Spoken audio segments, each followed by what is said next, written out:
প্রথমেই জানা যাচ্ছে গোয়ার মন্দিরে পদদলিত হয়ে 6 জনের মৃত্যু। গোয়ার লাইরাই দেবী মন্দিরে এক ধর্মীয় উৎসবে পদদলিত হয়ে 6 জনের মৃত্যু হয়েছে এবং 15 জনের বেশি আহত হয়েছেন।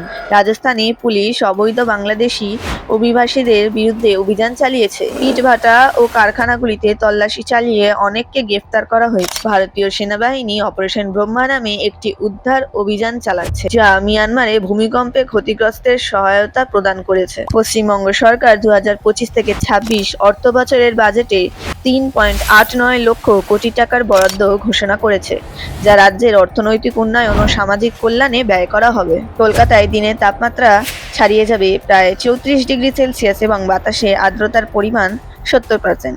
দক্ষিণবঙ্গের কিছু জেলায় বজ্রবিদ্যুৎ সহ বৃষ্টিপাতের সম্ভাবনা আছে, বিশেষ করে পুরুলিয়া, বীরভূম, বাঁকুড়া ও পশ্চিম মেদিনীপুর। আগামী দিনে বৃষ্টিপাতের সম্ভাবনা রয়েছে, যা তাপমাত্রা কিছুটা কমাতে পারে। এই ছিল আজকের মুখ্য সমাচার। এরকমই নিউজ আপডেটস পাওয়ার জন্য চোখ রাখুন এসএ নিউজ পশ্চিমবঙ্গ চ্যানেলে। ধন্যবাদ।